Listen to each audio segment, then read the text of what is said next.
نحمد نصلی علی رسولہ الکریم اما بعد۔ بسم اللہ الرحمن الرحیم۔ معزز ناظرین، بڑی عظمت والی، برکت والی اور رفعت والی رات سایہ فگن ہو رہی ہے۔ یعنی آج کی جو شب ہے جسے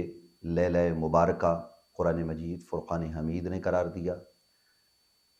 اور نبی رحمت صلی اللہ علیہ وآلہ وسلم کی احادیث میں جس کی فضیلت و عظمت بیان ہوئی ہے، قرآن مجید فرقان حمید نے فیہا یفرق کل امر حکیم کہہ کر اس میں امور سر انجام دیے جو جانے ہیں ان کے متعلق فیصلے کی بات کی ہے۔ تو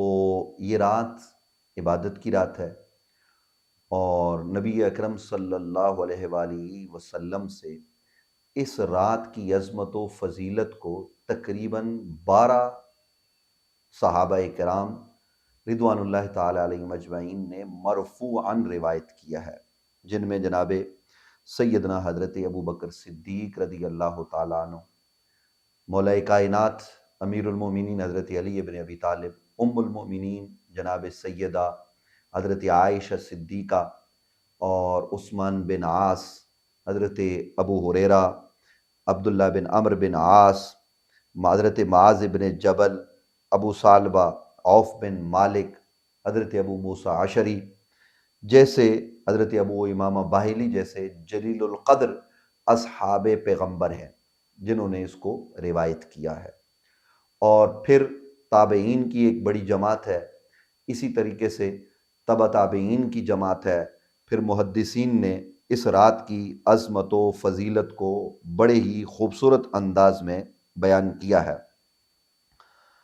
حضرت ابو بکر صدیق رضی اللہ تعالیٰ عنہ حضور اکرم صلی اللہ علیہ وآلہ وصحبہ وبارک وسلم سے روایت کرتے ہوئے یہ کہتے ہیں کہ نبی علیہ السلام نے فرمایا، اذا کان لیلۃ النصف من شعبان ینزل اللہ تبارک و تعالی الی سماء الدنیا فیغفر لعبادہ الا ما کان من مشرک او مشاحن لأخی۔ یہ حدیث مبارکہ ہے کہ جب ماہ شعبان کی 15ویں رات ہوتی ہے تو اللہ تعالیٰ اپنی شان کے لائق آسمان دنیا پر نزول فرماتا ہے، سو وہ مشرک اور اپنے بھائی سے عداوت رکھنے والے کے علاوہ اپنے سارے بندوں کو جو بخشش مانگتے ہیں ان کو معاف فرماتا ہے۔ اسی طریقے سے ام المومنین کی جو روایت ہے وہ ہمیں یہ بتاتی ہے کہ اس رات میں قبیلہ بنو کلب کی بکریوں کے بالوں کے برابر اللہ اپنے گناہگار بندوں کو معاف فرماتا ہے۔ دیگر یہ روایات بتاتی ہیں کہ اللہ تعالیٰ آسمان دنیا پر جلوہ گر ہو کر ارشاد فرماتا اپنی شان کے لائق کہ الا من مستغفرن الا من مسترزقن، ہے کوئی بخشش کا طلبگار اس کو بخش دیا جائے، ہے کوئی مغفرت مانگنے والا اس کو معاف کر دیا جائے، رزق کا متلاشی اس کو رزق دے دیا جائے۔ یہ اللہ رب العالمین کی طرف سے جو اس کی شان ہے وہ اس شان کے حساب سے اپنے بندوں کو پکارتا ہے۔ کامیاب ہوتے ہیں وہ بندے کہ جو اللہ کی اس پکار پر لبیک کہتے ہیں۔ اللہ تعالیٰ ہمیں اس کی توفیق نصیب فرمائے۔ اسی طریقے سے ابن ماجہ اور دیگر کتب میں یہ روایت موجود ہے کہ حضرت مولا کائنات فرماتے ہیں، رسول اکرم صلی اللہ علیہ وآلہ وسلم نے فرمایا کہ اذا کانت لیلۃ النصف من شعبان فقوموا لیلہا وصوموا نہارہا فإن اللہ ینزل فیہا لغروب الشمس الی سماء الدنیا فیقول الا من مستغفر فاغفر لہ الا من مسترزق فارزق۔ تو یہ ابھی میں نے عرض کیا کہ یہ پکار اللہ رب العالمین کی طرف سے ہوتی ہے، اس کو حضرت مولا کائنات نے روایت کیا ہے۔ اسی طریقے سے آپ ذرا دیکھیں تو اندازہ لگائیں، حضرت ابو ثعلبہ روایت کرتے ہیں، دیگر صحابہ کرام رضوان اللہ تعالیٰ علیہم مجمعین نے اس کو جو ہے نا وہ روایت کیا ہے۔ تو اس رات کی بڑی عظمت ہے، بڑی فضیلت ہے۔ لوگ کہتے ہیں یہ اس حدیث میں ضعف ہے، تو جناب کون سا غلط کام کرنے کا اس رات میں کہا جا رہا ہے؟ اس رات میں تو آپ کو عبادت کے لیے کہا جا رہا ہے کہ آپ اجتماعی طور پر، انفرادی طور پر ہر طرح سے اللہ کے حضور عبادت کر کے اپنی جبین نیاز کو جھکائیں، اللہ رب العالمین کو اس رات میں راضی کریں۔ وہ خالق اگر اپنے بندوں سے راضی ہو گیا تو وہ کرم بھی فرمائے گا، وہ رحم بھی فرمائے گا۔ اور اس وقت جو امت کی ذبحالی ہے، اور جو اس وقت افراتفری ہے، جو اس وقت مہنگائی کا طوفان ہے، جو اس وقت بے برکتی ہے، جس طرح امت کو گاجر مولی کی طرح فلسطین میں اور دیگر علاقوں میں کاٹا جا رہا ہے، تو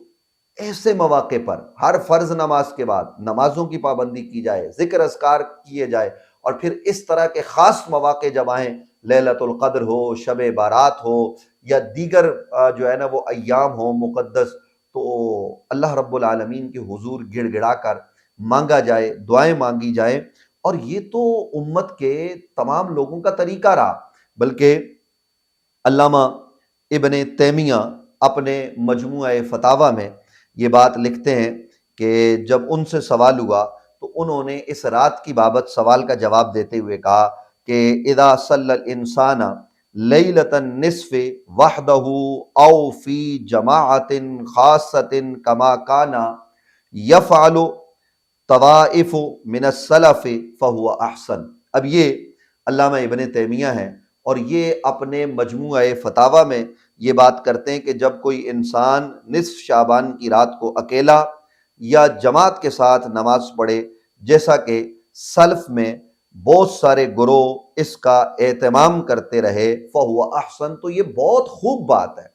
تو اس میں بھلا کسی کو کیا اختلاف ہو سکتا ہے کہ اس رات میں عبادت کی جائے، اس رات میں ریاضت کی جائے، اس رات کی فضیلت اور عظمت پہ احادیث موجود ہیں۔ تو اس رات میں آپ اجتماعی طور پر بھی عبادت کر سکتے ہیں، انفرادی طور پر بھی عبادت کر سکتے ہیں۔ عبادت کرنی چاہیے۔ میری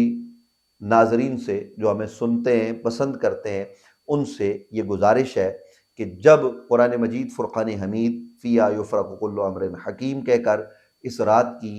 عظمت کو بیان کر رہا ہے، اسے لیلہ مبارکہ کہہ رہا ہے، جہاں نبی علیہ السلام اس رات میں خود عبادت فرما رہے ہیں۔ ام المومنین کی جو روایت ہے، ناظرین ذرا غور کریں کہ نبی علیہ السلام اس رات اٹھ کر تشریف لے گئے، ام المومنین پیچھے پیچھے گئی اور نبی علیہ السلام کو بقیع میں پایا، اور اس موقع پر نبی رحمت صلی اللہ علیہ وآلہ وسلم عبادت فرما رہے ہیں، اور حضور علیہ السلام نے یہ بھی صراط فرمائی کہ اس رات اللہ تعالیٰ گناہ گاروں کو معاف فرماتا ہے، اور اس تعداد میں معاف کرتا ہے، وہ بھی بیان کر دی۔ تو اب پیچھے کیا چیز رہ جاتی ہے؟ نبی علیہ السلام کا اس رات قبرستان جانا ثابت ہے، نبی علیہ السلام کا اس رات عبادت کرنا ثابت ہے، اس دن کو نبی علیہ السلام کا روزہ رکھنا ثابت ہے۔ تو ہمیں یہ سارے کام کرنے چاہیے، اور اس کے ساتھ ساتھ میری گزارش یہ ہوگی،